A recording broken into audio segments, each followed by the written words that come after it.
This is the Newsload. Hi, I'm Carrie Anne Stevenson, and today we're here with Newsload, and I'm here interviewing the delightful Ryan Beliveau. Hello, Ryan. Hi, Carrie. How are you? I'm amazing. It's a beautiful sunny day. I'm having a blast. It is a great day today, isn't it? Yeah. So I guess the first question is, you have quite an online presence. Have you had any inappropriate pickups? Have any women been like, if I show you my underwear, do I get free marketing or something? No, that has not happened. And to be quite honest with you, I don't know how it would handle that. I'd probably get super embarrassed and run away. I think I hear my mom calling me for dinner. I gotta go. Yeah. Yeah. Well, my wife and 4 kids would probably be like, yeah, who's the weird lady, throwing her underwear at the screen or something. Well, as a lecturer and as an online presence, I assume that, like I even get spammed with like, do you want to see a picture of my boobies? Yeah, no, I mean, I don't know. I'm kind of shy with stuff like that. I don't know how to handle that stuff, but you'll be the first to know if that happens. Great. Yeah. Call me. How'd it go? Yeah. That'd be something. Do you have a business success story that you're excited about? Oh boy, a business success story, I think would probably be, the current business that I'm building right now with Momentum 360 Marketing. It's been quite successful, and actually it's growing a lot more than what we thought it would. So with that growth comes a lot of other things, management of people, taking on new clients and managing that growth, just all kinds of things. So I don't know if there's a specific success story other than just holistically just growing this business and all the excitement it brings as well. What is the excitement in the success story that, you'd like to brag about? I think the excitement is that we're changing like the narrative of our industry, not to get too industry technical, that sort of thing. Throughout the pandemic, we had a real opportunity to help businesses and small businesses in particular, where first of all, they didn't really understand what digital marketing was. Some didn't even have a Facebook page, so they're already at a huge disadvantage when foot traffic came to a screaming halt and they could only do business online. We approached the city and some other stakeholders here in the city of London, and we were in a position to help. And I said to my team, look, like, we're in a position to help right now. There's a lot of vulnerable small, medium-sized businesses right now. We have a lot of the knowledge to help. Do we want to help? Because we can. And everyone said yeah. So that would really kind of was the start of this whole, look, let's take this approach of educating people about this really weird digital marketing world that you hear all these terms of SEO and Google ads, and it's overwhelming for your regular business owner. And let's educate first and then sell later. And with that has come growth. It has come organic growth. So I think, to answering your question a long way, it's just really becoming that agency or that business that we're really helping in terms of education, and not necessarily expecting something in return, just empowering with our knowledge, because we really are kind of like the Oz behind this curtain of digital marketing, where it's very, not a lot of people really understand what goes on behind the curtain. Absolutely. And I love the Wizard of Oz, like comparison, pay no attention. But, lots of stuff is happening behind the scenes, and it's really exciting. I do find after the lockdown and everything, the advancement of with stand-up comedy specifically, people are more comfortable with watching your Netflix special. They are more comfortable with your YouTube 5 minutes. Specifically, I interviewed a friend of mine, Ivan Decker, and he was on Conan O'Brien. His 5 minutes has gotten him way more popularity with his online presence than any of his stand-up shows for the past 10 years.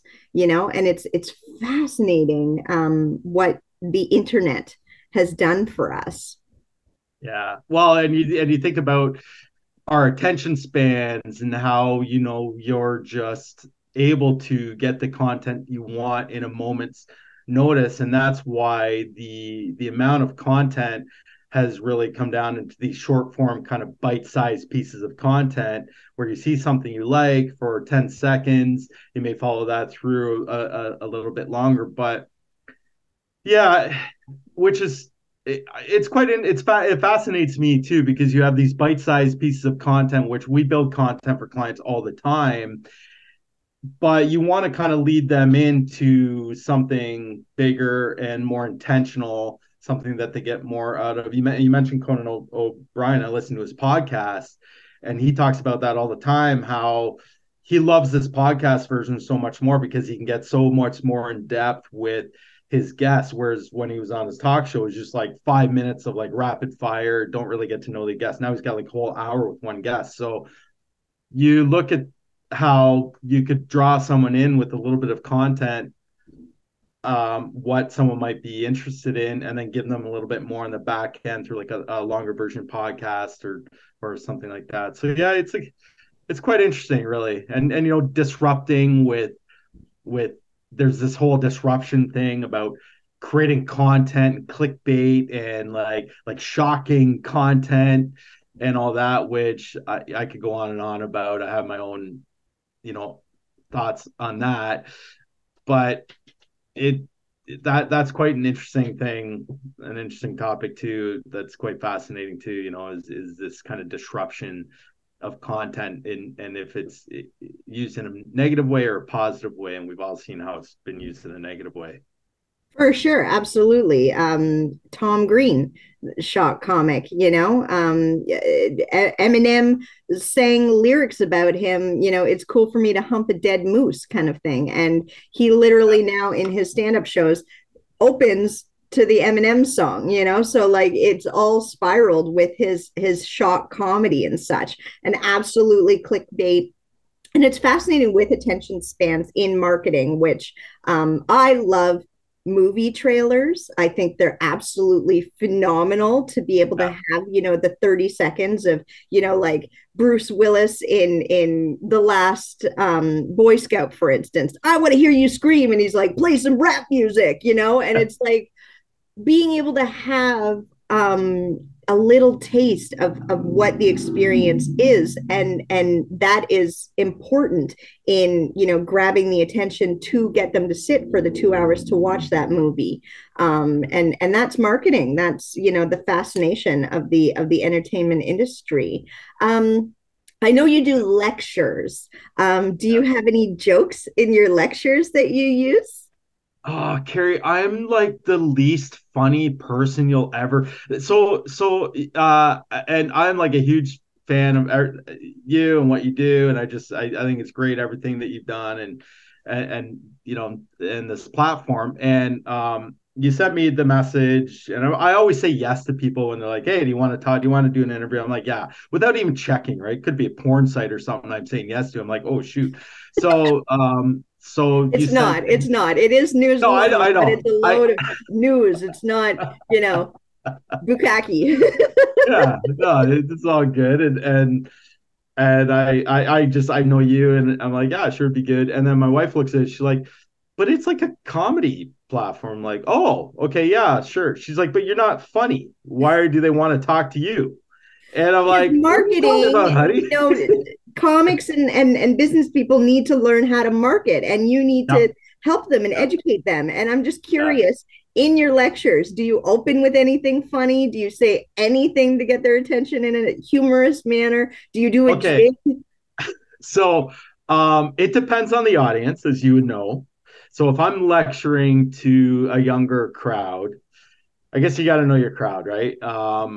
If I'm lecturing to a younger crowd of up and coming entrepreneurs, my jokes aren't going to land because they're dad jokes, and these I young love 20. dad jokes. Dad jokes are Well, the I do best. too. Of course. If I'm lecturing to a bunch of dads, man, dad jokes all day long. But it depends on who your audience is. And I typically lecture to younger up and coming entrepreneurs, 20s, 30s. I'm in my mid 40s now. So it's kind of like this kind of young. I was talking to a 17-year-old the other day, and I'll be honest with you, I don't think I have the confidence to be funny. What I do is I come at it with real world experience. I come at it with kind of funny things that maybe my kids have said or my family have done and that sort of thing. So it's not like a knock knock joke sort of thing. It's more like, hey, like this happened to me. I thought it was funny. Or my 14-year-old daughter said this because she thinks she knows everything that there is to know in the world now. So and so things like that I think probably resonate a little bit more. I wish I was funny. I think I have so much respect for like people like yourself, Jeff Leeson, like friends of mine who are comics, that you guys can just get up there and it's so fascinating to me because it's content. And like you said, like as a marketer, you're always looking for that engagement of content, and there's no better content than comedy. And I'll watch who's the guy that takes his shirt off? Bert something. Bert Uh, Kreischer. yeah, I was watching his Netflix. I'll watch these comedy shows because I'm fascinated with I want to see I want to hear the content. I want to hear how they deliver it. I want to hear, like, do I think it's funny? Sometimes I don't think it's funny at all. And here they are having a Netflix show, and I think it's maybe me, but other No, it's times, not you. No, no, no, no, no. no. Okay. There's a lot of politics, unfortunately, in There. comedy. And if your agent is good, or if you have a select group, there's a lot of comedians that I don't find funny at all. Okay. Yeah. It's your taste. I adore shock comics like Jason Rouse, who'll come out and like just offend, just terribly offensive.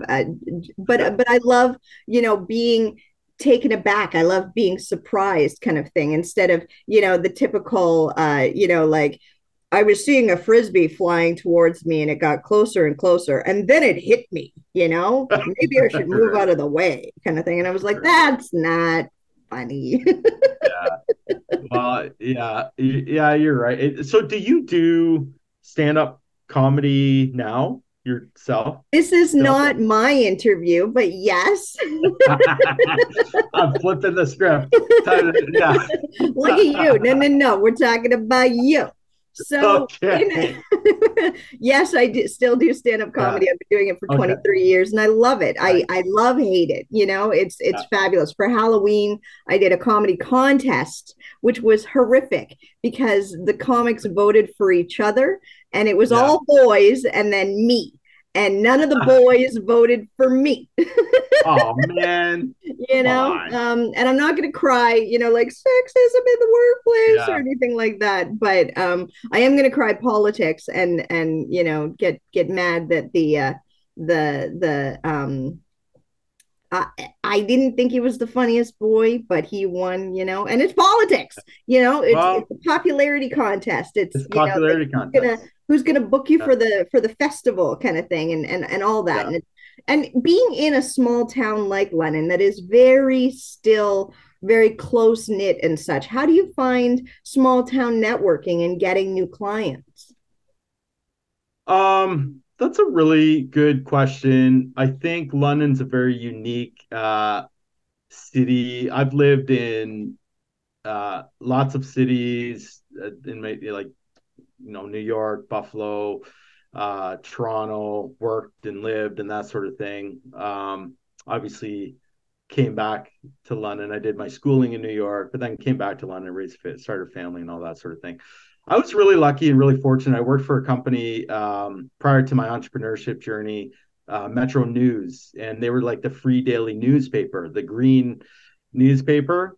And that was just before like digital marketing and social media was really kind of coming on board. And I worked there for 3 years, and I was super fortunate because I was kind of like the leader of this local newspaper in London, Ontario. And I got to meet so many people. And in a city like London, uh, you cannot ever underestimate the power of like networking, going to these business after five events. It's hard now with four kids for me to do this, but I'm kind of getting back into that. I do find that, and I think I'm just lucky that I was never really. Can we swear on this or not? Yes, yes, absolutely. Oh, I was never really like an asshole like to people, and in business, I was always very like respectful. And it's amazing how these relationships come back even 10 years later, that they're like, I still want to, oh, there's Ryan. I still want to work with him. I worked with him 10 years ago. And as a business owner, I mean, that is everything to me because, that is a matter of like bringing on a client or not. And in a small town like London, too, if you screw up or if you do something stupid, everyone's going to talk about it and you're going to get run out of town, right? Yeah, it's like it's like a small high school. So Everything you learn in networking, you learn in kindergarten. You share your toys. You don't steal lunches. It's very important to network properly, especially in a town like London. Have you met any celebrities in your New York travels and such that blew you away?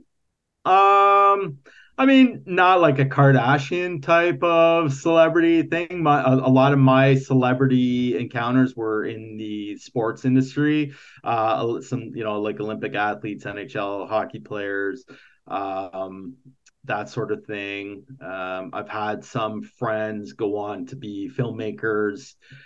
Not nobody in particular who, really would be like Hollywood style. A friend of mine does a lot of animation for Pixar. So these kind of like infamous, famous people who are really the ones that are behind the scenes. I know, a lot of those people, but no, never really have met anyone famous. Now I kind of wish I would have because But in everyone, your, metro work and in your, yeah. travels and anything, anybody that, stood out that blew you away?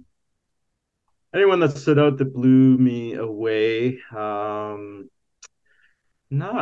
that I can think of right now. I'm just I'm just constantly fascinated by people. Like I am like uber fascinated by everybody, and it would drive you crazy if you walk around with me because I'm just asking questions. This is hard for me because I'm usually the one asking questions. I'm usually at clients understanding, every single morsel and like inch of a business to understand and break it apart and build it back. That's kind of my world, right? So I'm just so super fascinated. I've been really lucky to work with, like, we've worked with 4 Dragon's Den clients. Ooh, I Yeah, love Dragon's Den. Who is your yeah, me favorite out of too. them? Yeah, so my favorite out of them is a client of ours, and he's become a really good friend and a mentor, actually, which is kind of interesting. So I met him probably about 10 years ago, shortly after starting my marketing business.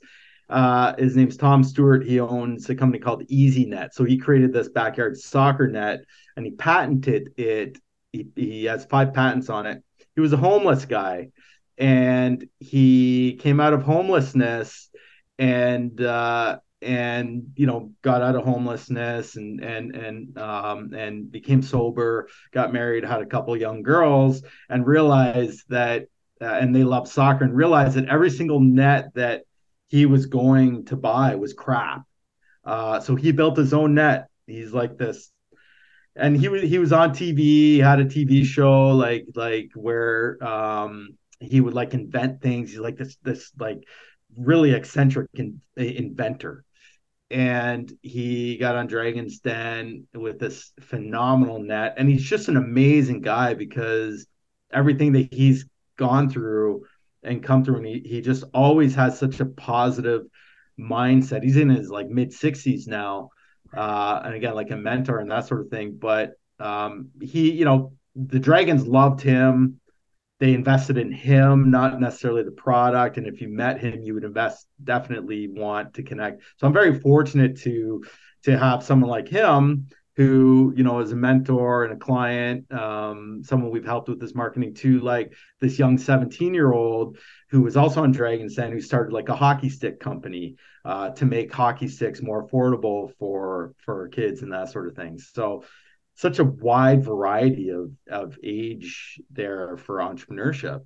And lots of hockey stuff. So are you a Knights fan? Do any of your kids play hockey? I'm a Knights fan just as a Londoner. I had a bit of a hockey career myself, and then I went into roller hockey, and I played with Team Canada roller hockey and traveled the world and that sort of thing. And then so I also own the London Roller Hockey League. So we have about 400 families playing in our roller hockey league. My kids my daughter's into competitive dance. My son is like obsessed with basketball. And then our two younger ones, they're getting into hockey and lacrosse.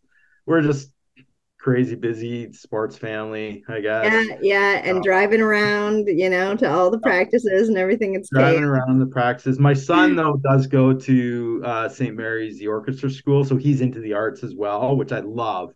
I don't think sports is necessarily the answer to everything. I love, the art side of it. I was very artsy and that sort of thing too. So yeah, it's a balance, work, play, fun, being able to paint, but also being able to body check. It's a good time.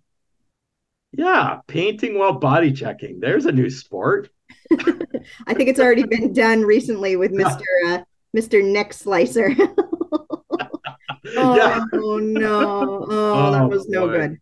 Yeah. Do you wear the neck cover? Are you like staying safe?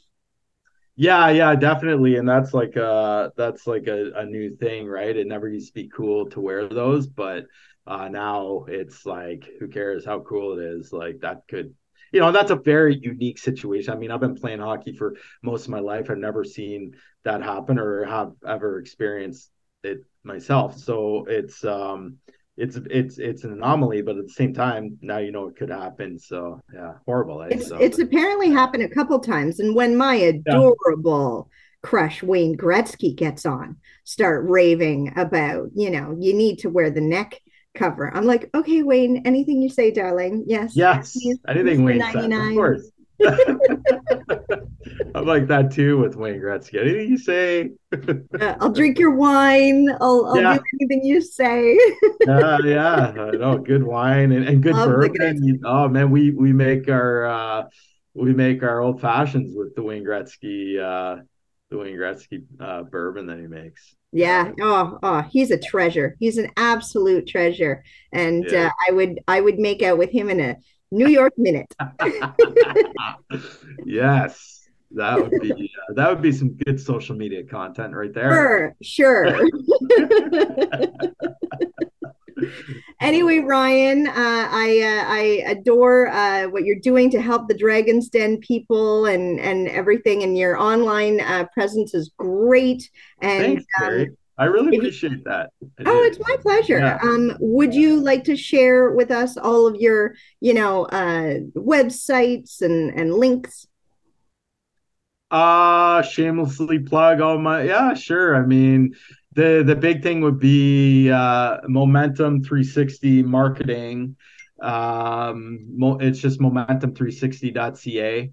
And Roller Hockey London. You can kind of just Google Roller Hockey London and that'll come up if you're into that.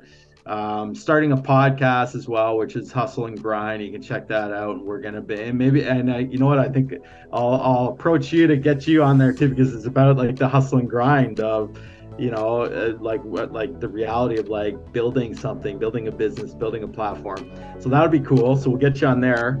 And I'm involved in some other just kind of not-for-profit stuff. I started a vending machine company as well, but that's for another time. But no, I think the main thing is momentum360.ca. And if you want to grow your business or learn a little bit more about social media or any digital marketing, definitely just always available to do like a call and help out where needed. So yeah. Fantastic. Well, Ryan, I can't thank you enough. One last thing, if you don't mind. If you can say it loud, say it proud. I love Newsload. Okay, right now? Yeah. I love Newsload. Thank you. Have an amazing day, Ryan. Okay, Carrie, take care. Thanks for having me. Bye. Okay, bye. This is the Newsload.